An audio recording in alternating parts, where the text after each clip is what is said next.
नमस्कार, म राजु थापा। सिधा प्रश्नमा यहाँलाई स्वागत छ। नेपालको राजनीतिक परिवेशले हिजो जङ्गबहादुर जन्मायो।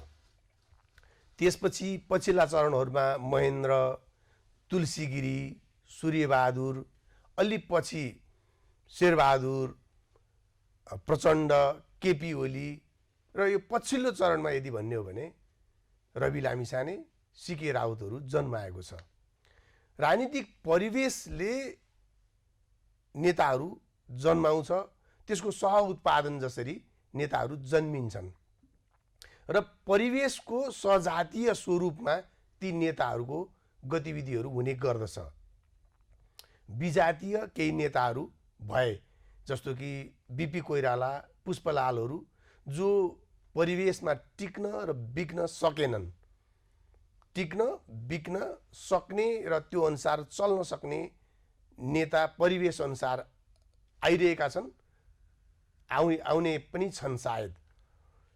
नेपाली जनपरिवेश र संस्कृति के पनि छ भने जहिले पनि अनुकूल खालको एउटा तारणहार अथवा एउटा नेता, एउटा व्यक्ति जसले हाम्रा सारा समस्याहरूको समाधान गर्न सकोस्, त्यस्तो व्यक्तित्व चयन गर्ने अवतार अथवा हिरोको खोजी नेपाली परिवेश, राजनीतिक परिवेशले गरेको जस्तो बुझिन्छ र बारम्बार फेर्ने, हेर्ने र थाक्ने हाम्रो निरन्तरको एउटा प्रक्रिया जस्तो चलिरहेको अवस्था छ।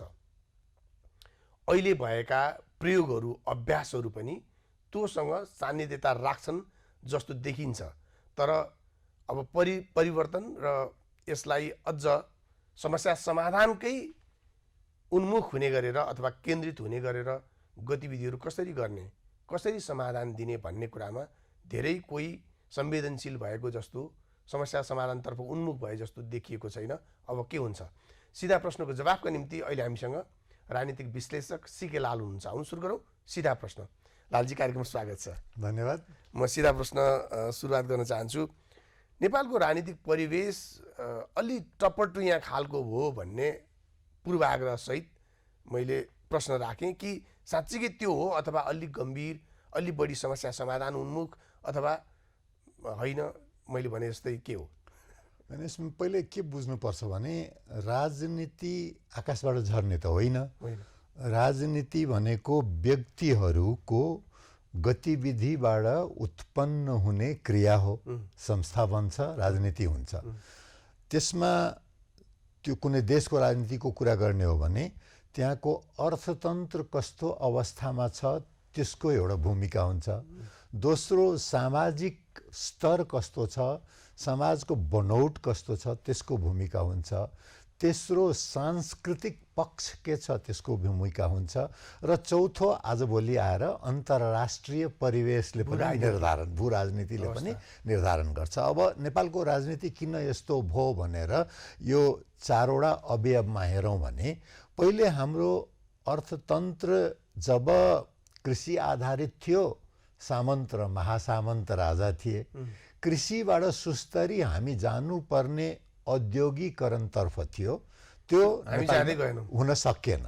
त्यसपछि औद्योगिकरणबाट त्यसपछि जाने भनेको व्यवसाय, व्यापार र सेवामा हो, त्यो पनि सकिएन। हामी एकैचोटि कृषिबाट विप्रेषण अर्थतन्त्रमा गयौँ। विप्रेषण अर्थतन्त्रमा के हुन्छ भने क्षमतावान सबै युवाहरू, सबभन्दा उत्पादक र के अरे ऊर्जावान समूह त र त्यसमा पनि खास गरेर पुरुष युवाहरू त विदेशिएका छन्। कोही पढ्ने नाउँमा युरोप अमेरिका, काम गर्नको लागि पश्चिम एसिया र मलेसिया। त्यसले गर्दा के भयो भने अर्थतन्त्रले जिम्मेवार राजनीतिलाई विकसित हुन दिएन। अब दोस्रो, हामी सामाजिक अवयवतिर जाउँ। सामाजिक अवयव के भयो भने हाम्रो समाज त जाति व्यवस्था गहिरो छ, अत्याधिक विविधता छ, नृजातीय विविधता छ, भाषिक विविधता छ।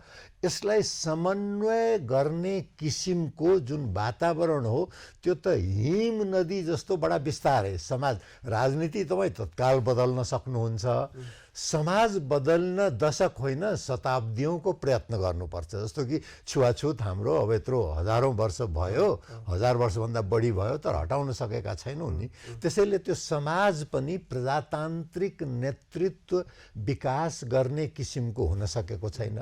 अब त्यसो संस्कृतिमा जाऊ, संस्कृतिमा भनेपछि परम्पराको कुरा आउँछ, धर्मको कुरा आउँछ, जीवनशैलीको कुरा आउँछ, घर व्यवहारभित्र बुवा आमाको यो सबै हाम्रो सोपान तन्त्र छ के।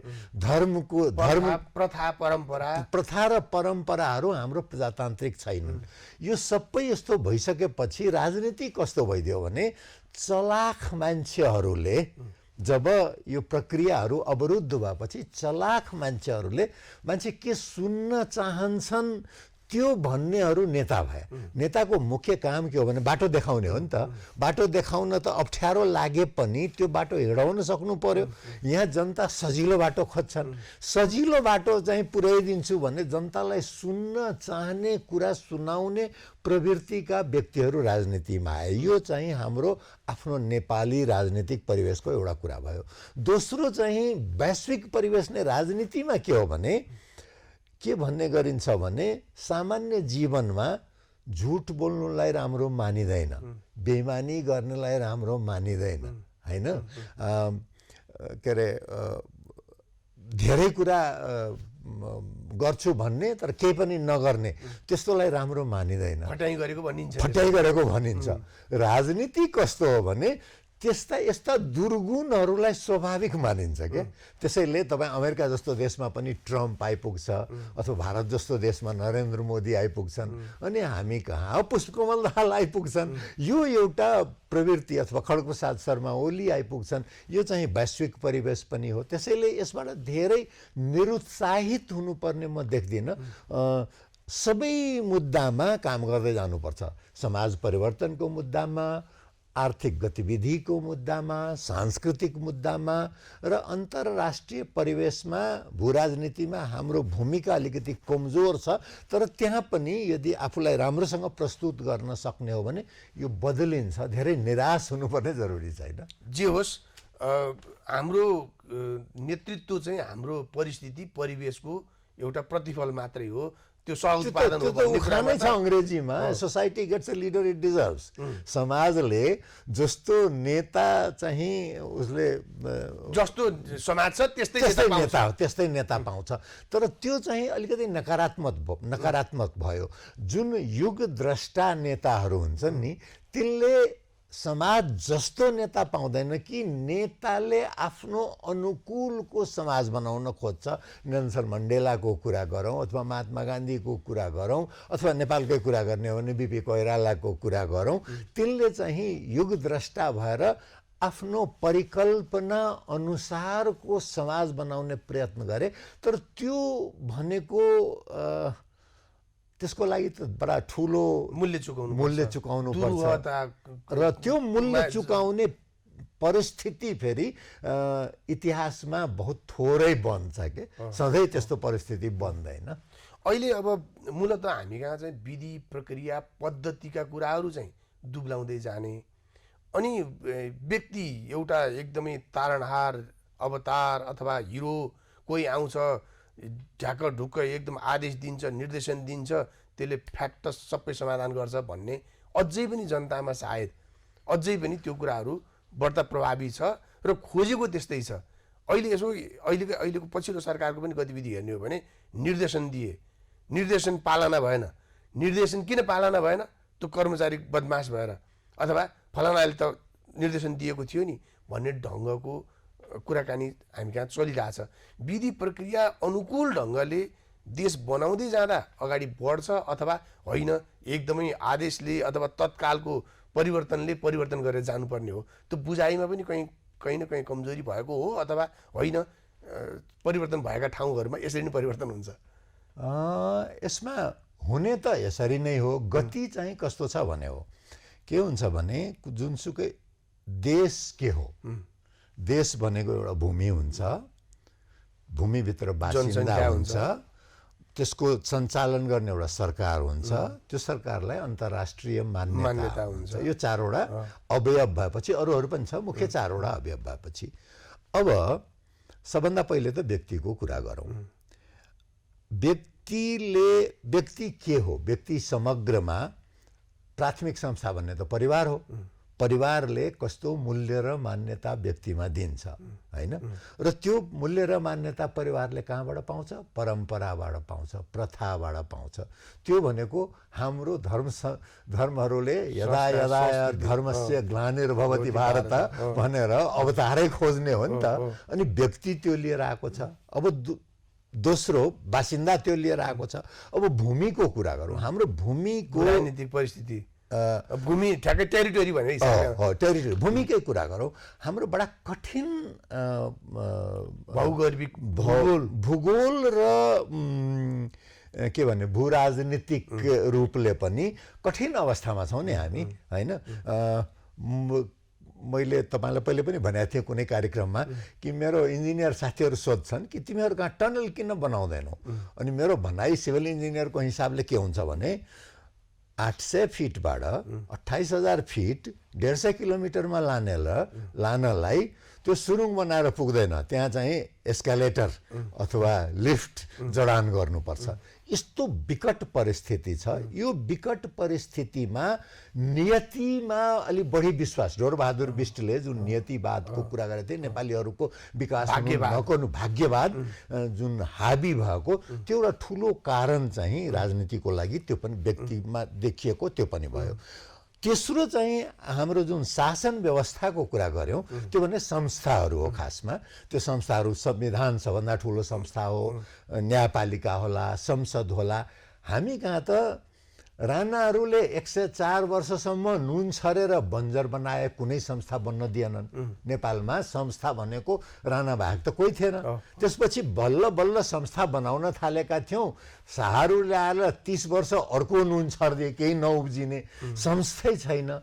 अब यो संस्था बनाउने बेलामा गणेशमानको खिसी उडाउँथे, शिशु प्रजातन्त्र भन्ने। त्यो खिसी उडाउने कुरै होइन त्यो। बच्चाले जसरी सुरुमा गु पनि मुखमा हाल्छ, जसरी घर बनाउनको लागि जग खन्दा त हिलो हुन्छ नि त।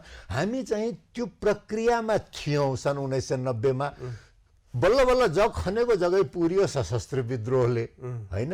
सशस्त्र विद्रोह पछि अर्को जग खन्ने सुरु भएको थियो। फेरि यो सन् 2015 को जुन एउटा म 16 बुँदे षड्यन्त्र भन्छु कि त्यति बेलासम्मको जति उपलब्धि थियो सन् 2006 देखि 15 सम्मको, त्यसलाई फेरि सम्म पार्यौँ। अनि 15 पछि बल्ल फेरि हामी जग्गै खन्दैछौँ के।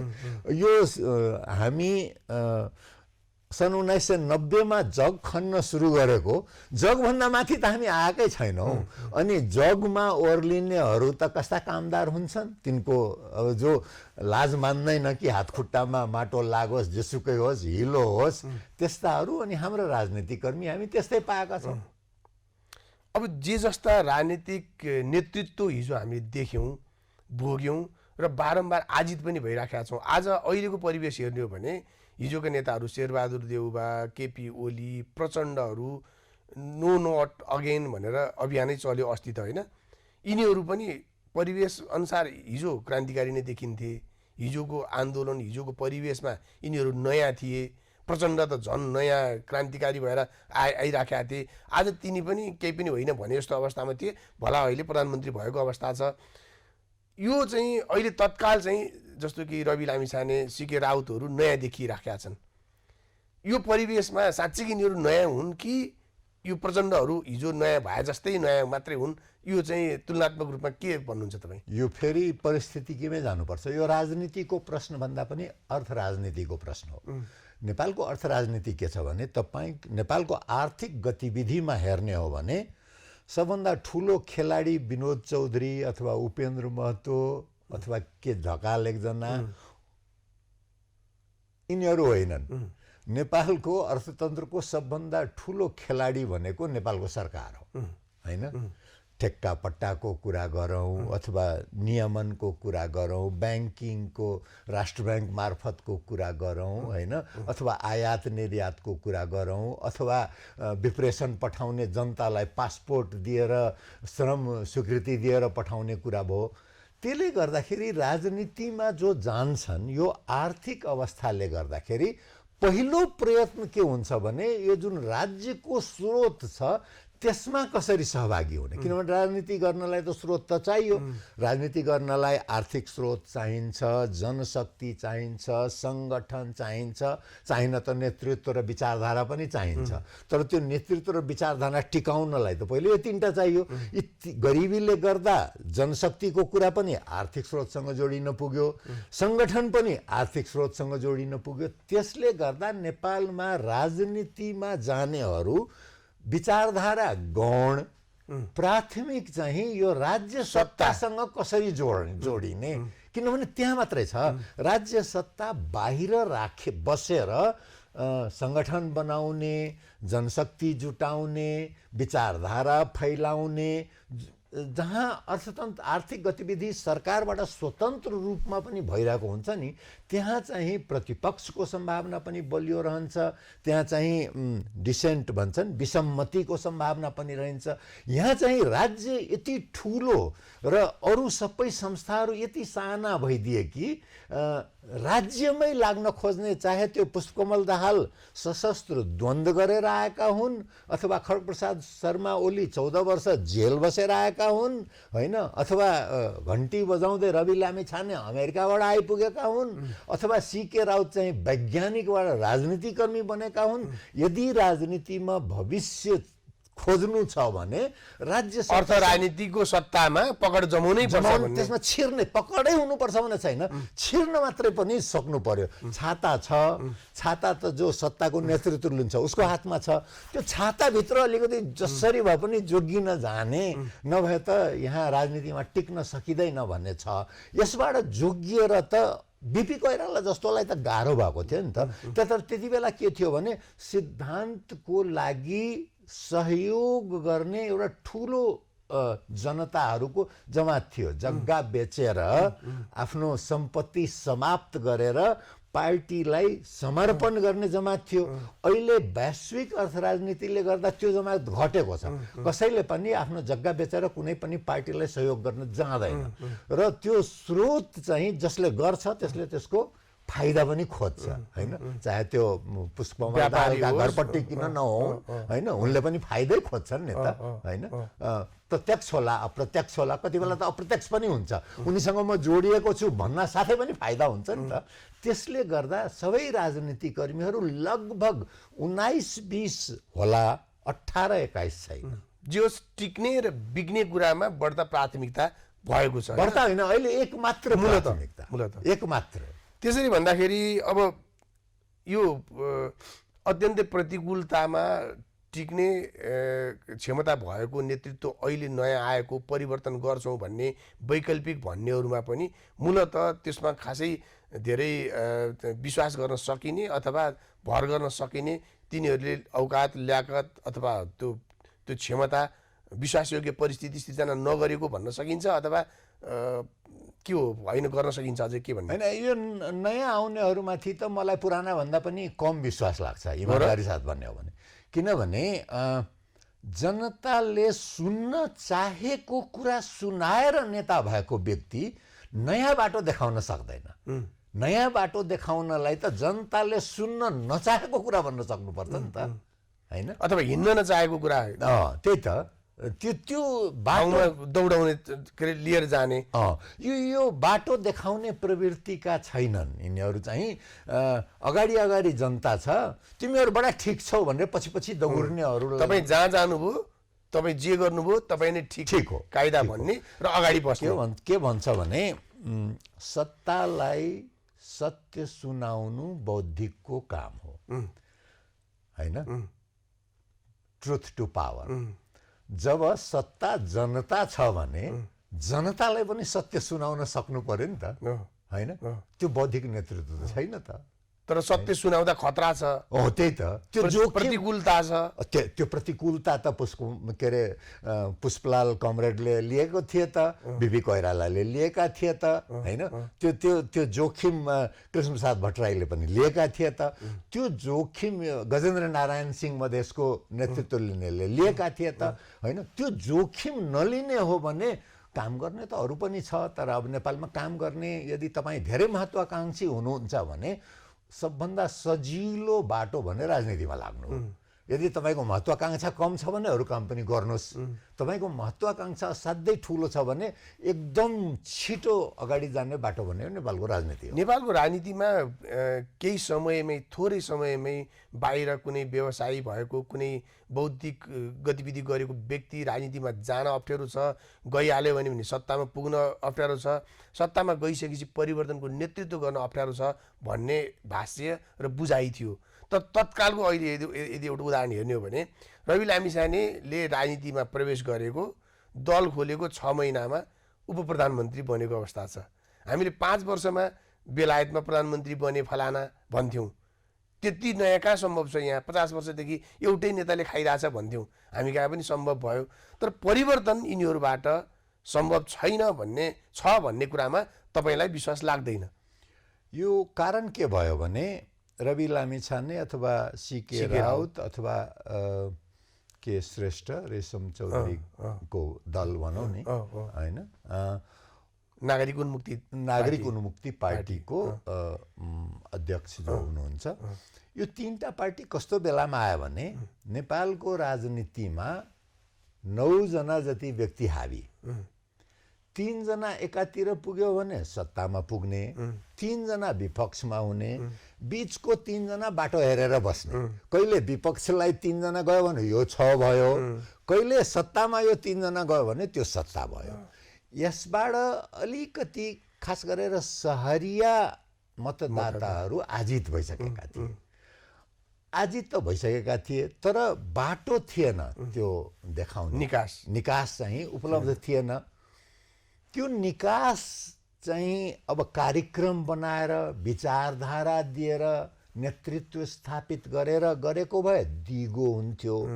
यो के भइदियो भने यो निकास व्यतिथि छ, खराबी छ भन्ने कुरालाई बढ्ता भजाउने काम चाहिँ त्यतिको भरमा, अनि त्यसले के गर्छ भने तत्कालिक चाहिँ धेरै माथि त उचालिदिन्छ, तर त्यो दिगो हुन गाह्रो हुन्छ।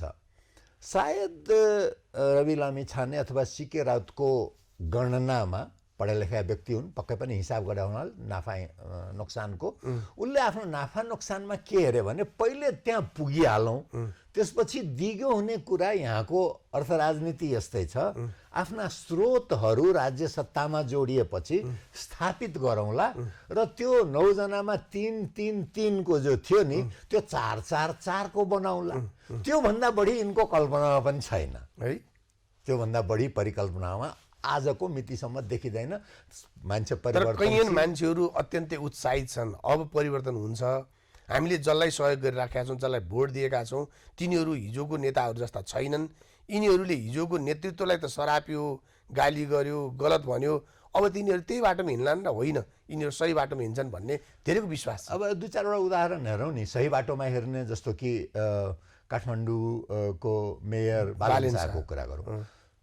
आजको मितिसम्म कति दिन भयो निर्वाचित भएको? 1 वर्ष पुग्न लाग्यो। 1 वर्षमा एउटा कुनै काम देखाइदिनुहोस् कि जुन कि एउटा नीतिगत रूपमा परिवर्तनकामी ढङ्गको, अब डोजर लगाएर भत्काउने काम, त्यो भनेको पपुलिस्ट भन्छ नि, प्रियतावाद, लोकप्रियतावाद, त्यो मध्यम वर्गलाई बडा आकर्षित लाग्छ। मोटर लिएर हाँक्ने जाने बेलामा त्यो झोपडपट्टि देखेपछि रिस उठ्छ, आफू चाहिँ ब्रान्डेड पसलमा जाने बेलामा फुटपाथमा केही बेचिराख्यो भने बडा यिनीहरूलाई हटाइदिए हुन्थ्यो भने हुन्छ। यो भनेको समाजलाई अगाडि बढाउने काम, महानगरपालिकालाई अगाडि बढाउने काम होइन। अब रवि लामिछानेजीको कुरा गरौँ, गृहमन्त्री, उप प्रधानमन्त्री पहिलो काम के गर्छन्? छन् गृहमन्त्री, जान्छन् परराष्ट्रको निरीक्षण गर्न। किनभने उनलाई थाहा छ मेरो निर्वाचन आधार भनेको विदेशमा बस्ने नेपालीहरूले घरमा पठाउने फेसबुक मेसेज हो। मेरो कन्स्टिट्युएन्सी त्यो हो। मेरो कन्स्टिट्युएन्सी यहाँको प्रहरी सेवा सुधार गर्ने, प्रशासन सुधार गर्ने त्यो होइन। यो त स्थायी सत्ता हो, यो चलिराख्छ। यसलाई सुधार गर्न ला भने मै जान्छु, त्यसैले यतातिर म नलागौँ, यो आगोमा हात नहालौँ, यो चाहिँ बरु सजिलो काम गरौँ। दोस्रो काम उनले के गर्छन्? राष्ट्रवादी हो, मधेसमा नागरिकताको छानबिन गर्ने भनेर बनाउँछन् होइन। किनभने राष्ट्रवादीहरू बडा प्रसन्न हुन्छन्। त्यो भनेको के हो? पञ्चायत 2.1 हो अथवा ओलीवाद 2.1 हो होइन, त्योभन्दा धेरै त छैन। सीके राउत के गर्छन्? सबै उनको आफ्नो जम्मै प्रयत्न कुनै मुद्दाको लागि नभएर कसरी सङ्घीय सरकारमा सामेल हुने र कसरी प्रदेश सरकारमा मुख्यमन्त्री बन्ने, त्यो बाहेक आजको मितिसम्म केही अरू सुन्नु भएको छ? कुनै प्रयत्न? राप्रपा पनि अहिले मुख्यमन्त्री माग गरिराखेको छ भन्ने सुनियो कि बागमती प्रदेशको मुख्यमन्त्री हामीलाई चाहियो भन्ने। त्यही त भनौँ नि, जो चाहिँ संघीयताको विरोधी छ र सङ्घ खारेज हुनुपर्छ भन्ने माग छ। अब होइन, संविधानको शपथ ग्रहण गरेर उम्मेदवार बन्ने, संविधानको शपथ ग्रहण गरेर उपप्रधानमन्त्री बन्ने, संघीयताको विरोध गरेर प्रदेशमा मत नहालेको व्यक्ति त उपप्रधानमन्त्री यो देशमा छ भने यो त विडम्बनाहरू त स्पष्ट छन् नि त होइन। त्यसैले परिवर्तनको आश गर्नु राम्रो कुरा हो। जसले आश गरेका छन् हुनसक्छ तिनको जीवनमा परिवर्तन आउला, तर देशको जुन यो आफ्नो हिम नदीको गति छ त्यसलाई चाहिँ अलिकति गति बढाउने किसिमको नेतृत्व अहिले देखिएको छैन।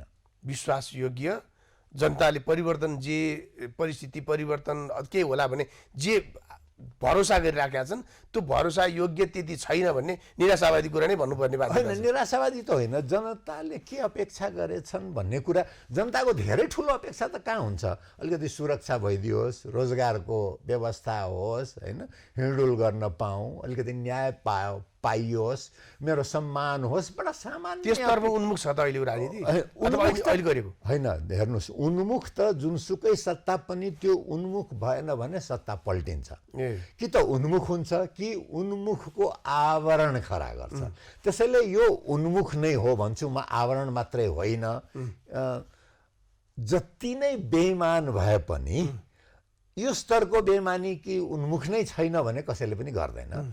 खालि के भने गति कति छ भनेर, गति चाहिँ अपेक्षित गति चाहिँ देखिएन। तर तुलना केले हुने भयो भने खड्गप्रसाद शर्मा ओलीको भन्दा अलिकति गति बढाए शेरबहादुर देउवाले। योसँग जनताको अपेक्षा त्योभन्दा अलिकति मात्रै गरिदिए हुन्छ के। डर के भयो भने यो फर्केर फेरि, किनभने नियन्त्रण रिमोट कन्ट्रोल त खड्गप्रसाद शर्मा ओलीको हातमा छ। यो गति फेरि उल्टा फर्किएर यो बिचको दुर्गति नै थियो।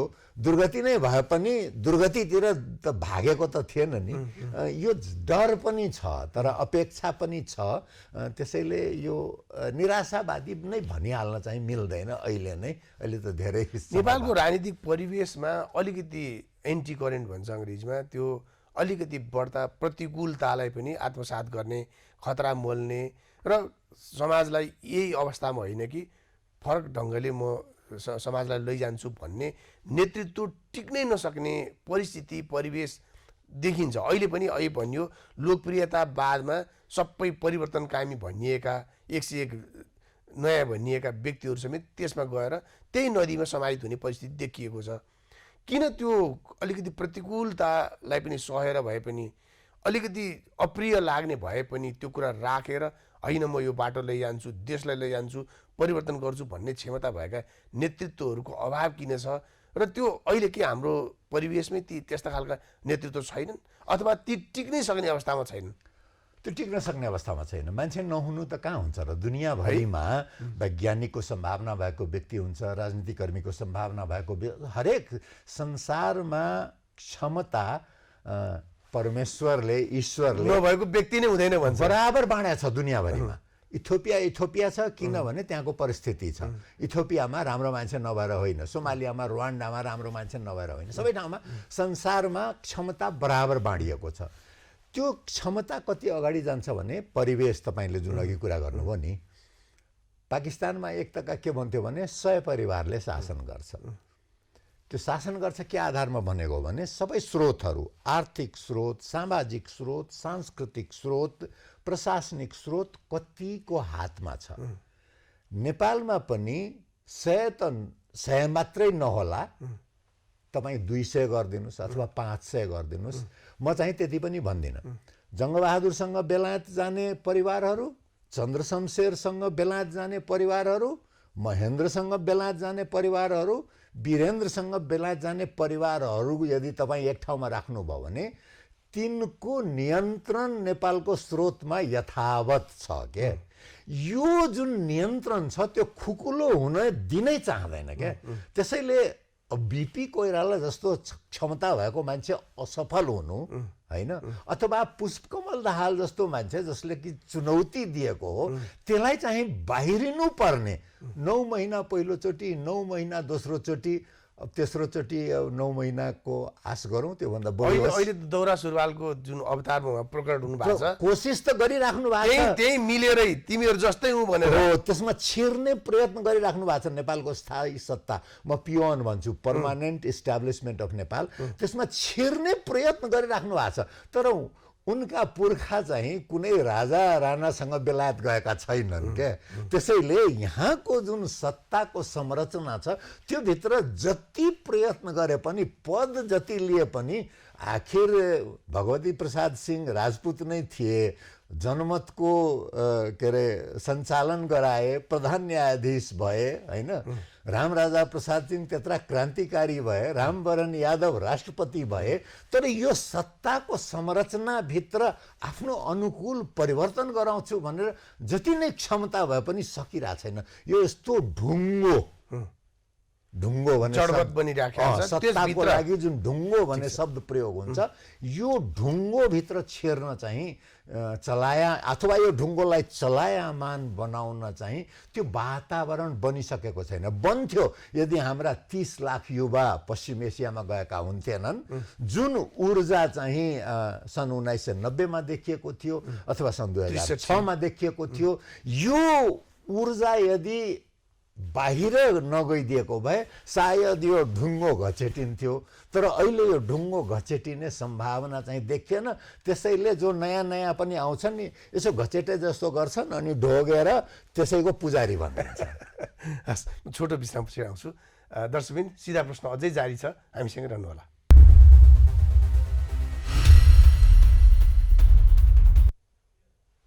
सिधा प्रश्नमा पुनः स्वागत छ।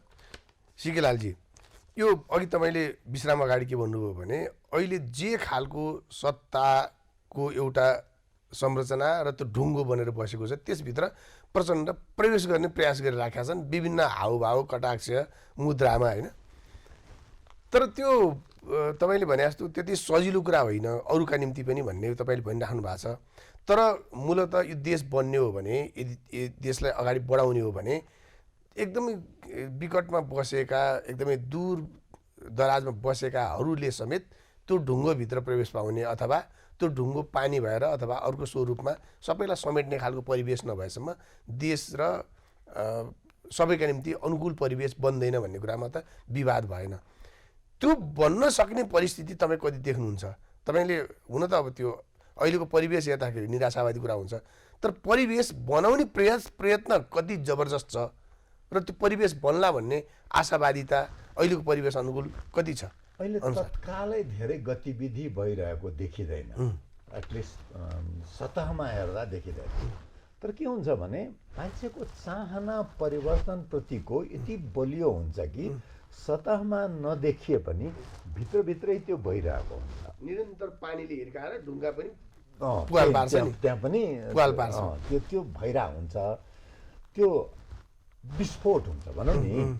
सोभियत सङ्घ चाहिँ समाप्त हुन्छ भने कसैले कल्पना बाहिरको कुरा थियो नि। संसारको दुईटा महाशक्ति मध्ये तपाईँलाई अचम्म लाग्ला, सन् 1990मा संसदीय व्यवस्था पुनर्स्थापना होला भनेर त्योभन्दा अगाडि सोचिएकै कुरा सोचेकै थिएन थिएन होइन। सन् 1988-87 सम्म पनि अब त पुरा अन्तर्राष्ट्रिय समर्थन प्राप्त भइसकेको राजा के अरे 25 वर्ष मनाइसकेको पञ्चायती व्यवस्था जनमत मार्फत वैधानिकता पाइसकेको होइन, यत्रो निर्वाचन भइसकेको भन्ने किसिमको थियो नि त। तर भित्रभित्रै गतिविधिहरू भइरहेको थिए। तर त्यो गतिविधि आएपछि त्यस्तो गतिविधिहरू नेपालमा पनि पक्कै पनि भइरहेको छ। जस्तो कि थारूहरूको न्यायको कुरा गरौँ, आखिर निर्वाचनमा जाँदाखेरि आफ्नो क्षेत्रमा त रेशम चौधरीको त बहुमत आएको हो नि कि थारूहरूसँग अन्याय भएको छ, दलितहरूसँग अन्याय भएको थियो, भइरहेको छ भन्ने कुरा त व्यापक दलितहरूमा त फैलिरहेको छ नि त। मधेसीहरूमा पहिलो मधेस आन्दोलन, दोस्रो मधेस आन्दोलनले हाम्रो उपलब्धि भयो, तेस्रो मधेस आन्दोलनबाट पाइएको मध्ये धेरै खोसियो, केही बाँकी रह्यो भने असन्तुष्टि त छ नि त होइन।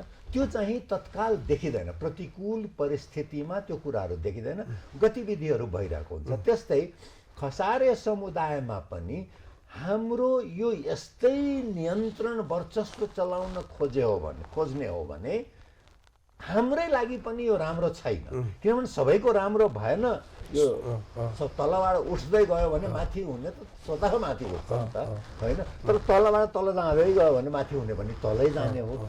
त्यस्तो एउटा सानै भए पनि समुदायको सृजना हुँदैछ। त्यो सबैलाई चाहिँ एक ठाउँमा समेट्ने काम राजनीतिक दलको हुन्थ्यो।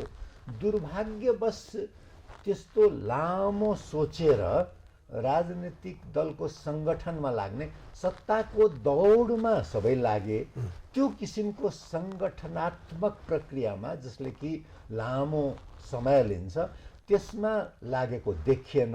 त्यो नदेखिएपछि एकीकृत प्रयास चाहिँ नदेखिएको हो, तर सानोतिनो भइरहेको छ। जस्तै अब आर्थिक रूपमा पनि अरब गएकाहरू केही त फर्किरहेका छन् नि। फर्केपछि देख्छन् कि अरे बाबा मलाई त राजधानी लिन यति गाह्रो थियो, यत्रो वर्षपछि अहिले पनि यस्तै छ, यो त भएन है भन्छ नि त।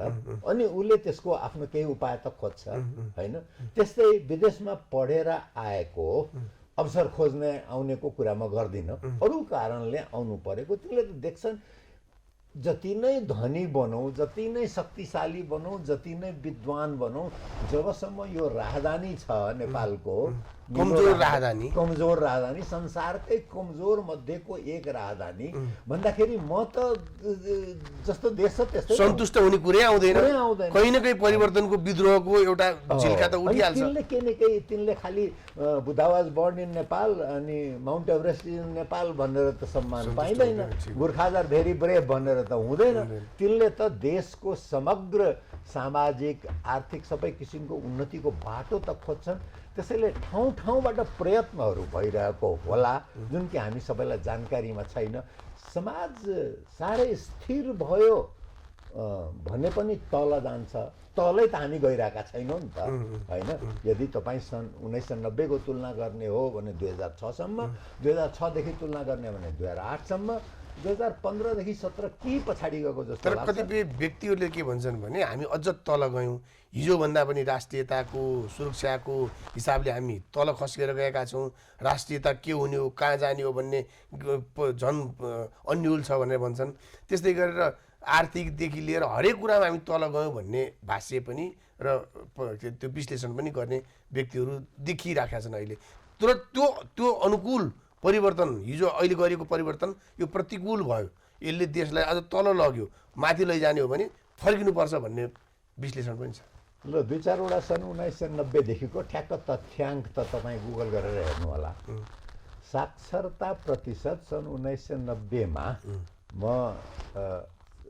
1951मा गइरहेको छु, 90मा पनि 40% भन्दा कम थियो नि त। अहिले 70 नाघेको छ नि त। होला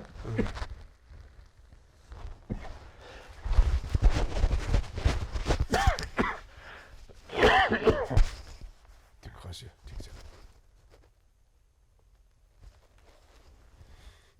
डाटा अथवा यो यदि तथ्याङ्कलाई यदि हेर्ने हो भने त्यो भनेको कुरा चाहिँ त्यति सत्य होइन भन्ने कुरा चाहिँ देखिन्छ।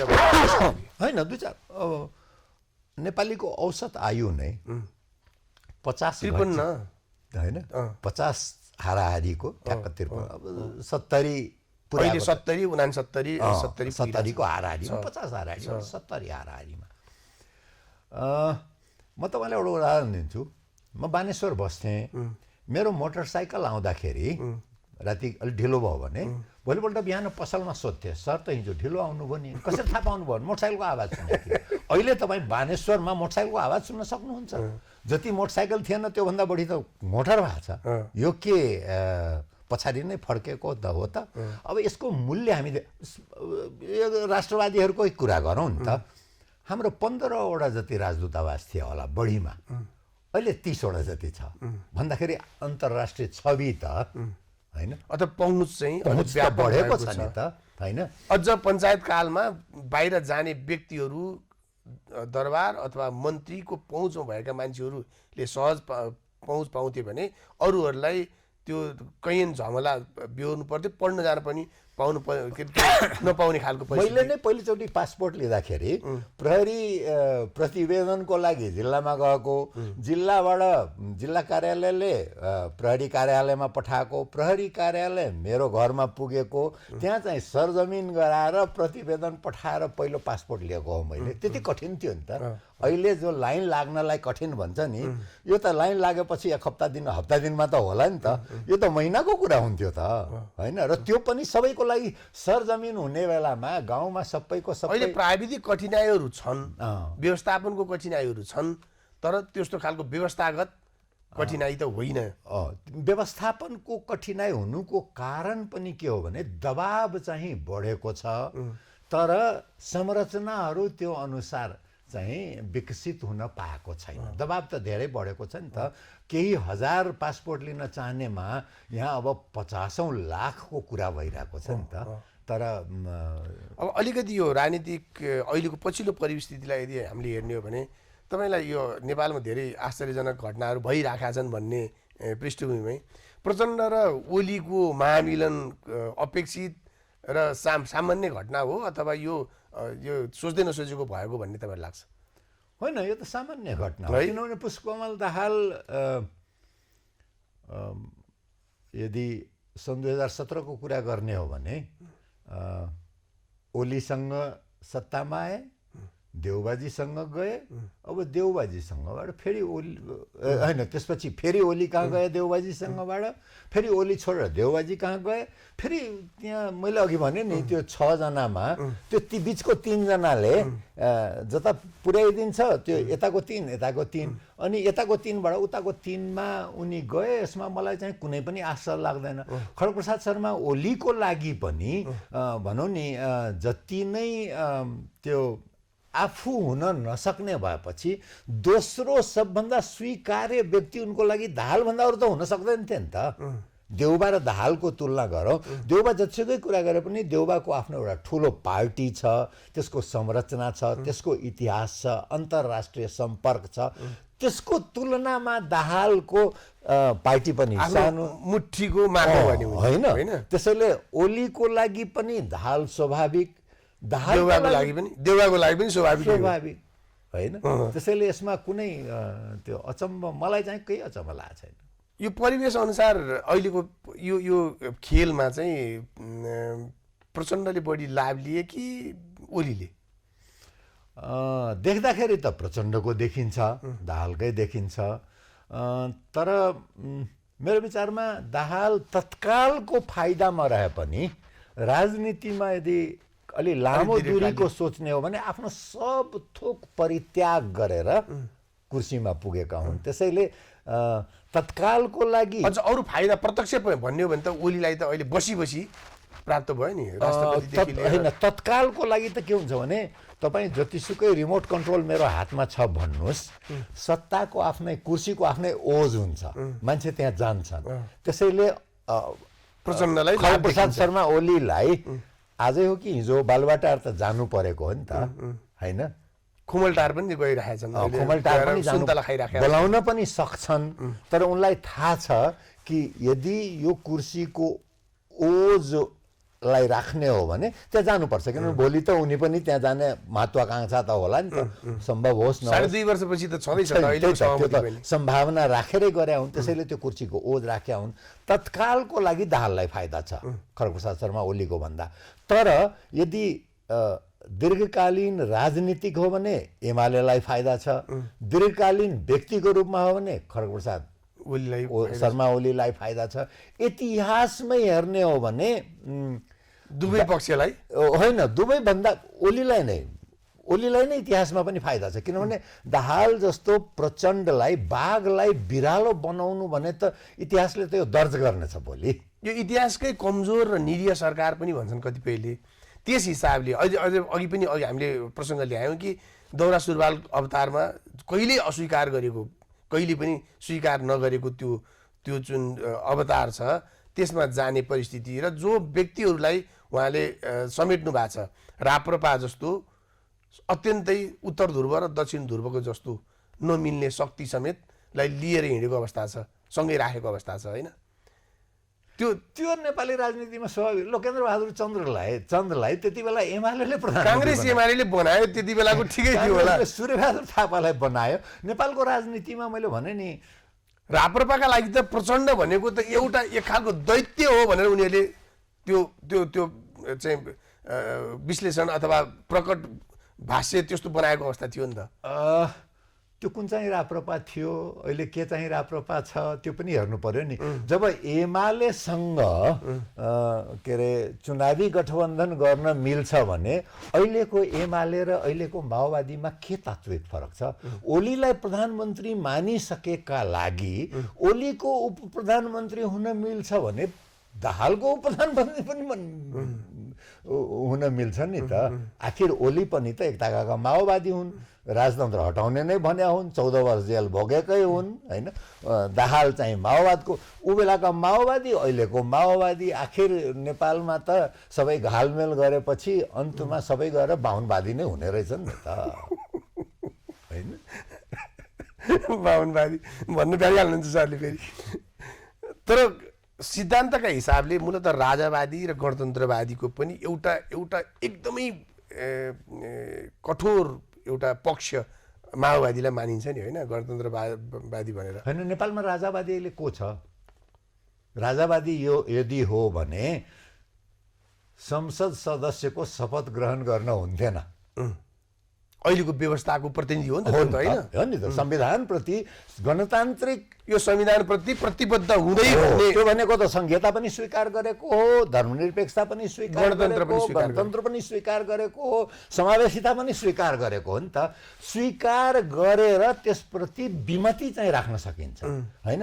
विमति मात्रै राखेका हुन्, राजावादी होइनन्। गणतन्त्रप्रति विमति राखेका हुन्, विमति चाहिँ राख्न पाइन्छ। प्रजातन्त्रको त्यो सुन्दर पक्ष भनेकै विमति राख्न पाउने हो। विमति राखेका हुन्, राप्रपा राजावादी होइनन्।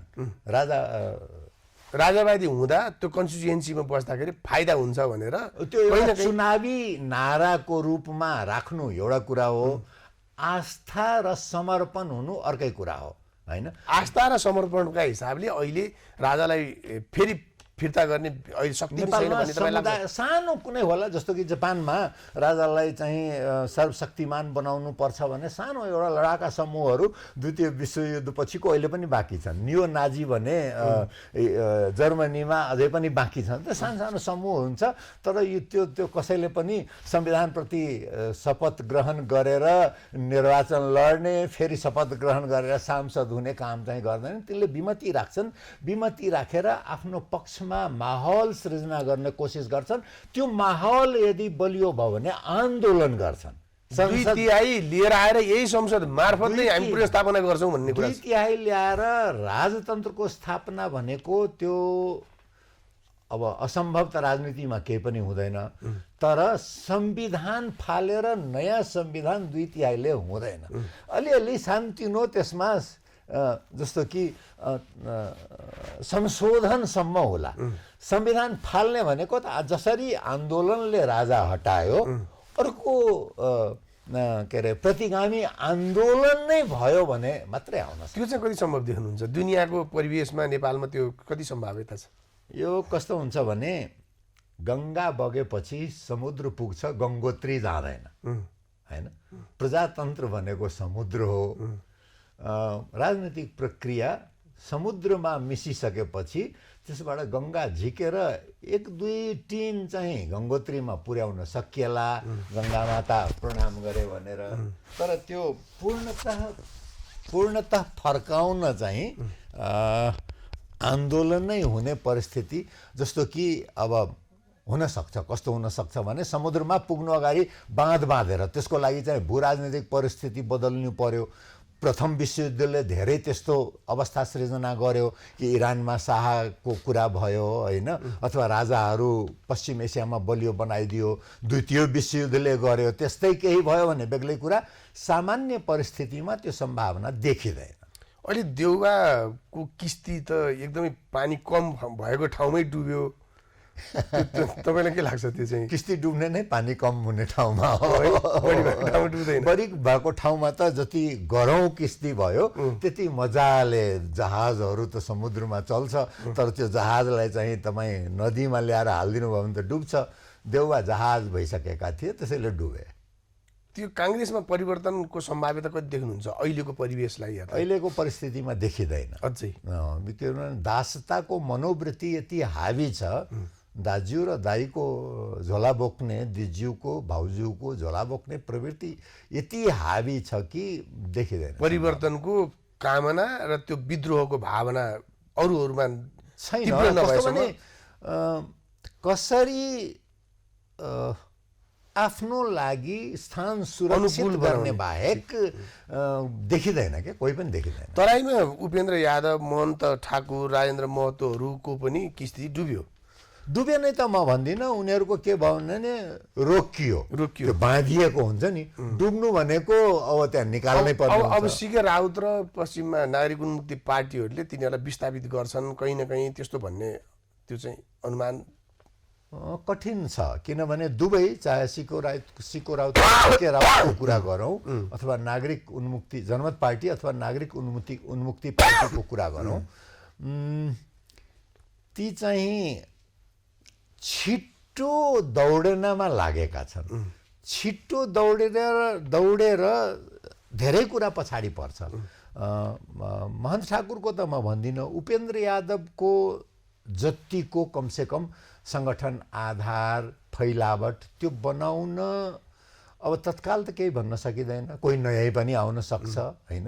आखिर 6 महिनामा ऊ प्रधानमन्त्री त बन्न सकिँदो रहेछ हैन। त्यस्तै कोही यिनीहरूले विस्थापन गर्न सक्ने अथवा अझ त्यहाँको जनतालाई त्यो उठाउन सक्ने सम्भाव्यता सिके राउत तुरुन्त चाहिँ देखिँदैन। तुरुन्त किनभने यति रङ्ग बदलेका छन् कि त्यो विश्वसनीयता पाउन। आखिर उपेन्द्र यादवले पनि रङ्ग नबदलेका होइनन्। एमालेबाट माओवादी हुँदै मधेसवादी बनेका हुन्। तर त्यो एउटा इतिहासमा गएपछि तिनी आफ्नो ठाउँ बनाएर राखेका छन्। 10 चोटि 50 चोटि पार्टी फुट्यो मतलब राखेनन्। र त्यो बिचको 3 वटाबाट यता 3 उता 3मा गए। तिनी समाप्तै पार्न तिनलाई कठिन होला। अब अन्त्यमा एकदम छोटो भन्दाखेरि कति आशावादी हुने अवस्था छ? यो परिवेश चाहिँ परिवर्तन हुन सक्ने सम्भाव्यता कति देख्नुहुन्छ तपाईँ? आशावादी भएन भने त बाँच्न कठिन हुन्छ नि त। तर परिवेश बडो जडबत, बडो एकदमै मजबुत छ है। त्यो एकदम पछाडि नफर्किदिए हुन्थ्यो भन्नेमा छ क्या है। अगाडि त एकदम बढ्न गाह्रो छ। तथापि पछाडि फर्किन नदिए हुन्थ्यो। समस्त प्रयत्न चाहिँ पछाडि फर्किनबाट रोक्नेतिरलाई मात्रै पनि अहिले हामी सफल भयौँ भने अगाडि लाने अरूहरू आउँछन्, धक्का दिन्छन्। अहिले चाहिँ फर्किन दिन भएन। हस्, कार्यक्रममा यहाँले समय दिनुभयो, यहाँलाई धेरै धेरै धन्यवाद। हस्, धन्यवाद। दर्शकबिन, हामीसँग राजनीतिक विश्लेषक सीके लाल हुनुहुन्थ्यो। खबरभित्रको खबरका निम्ति हेर्दै गर्नुहोला एभिन्यूज खबर। आजको सिधा प्रश्न यति नै। नमस्कार।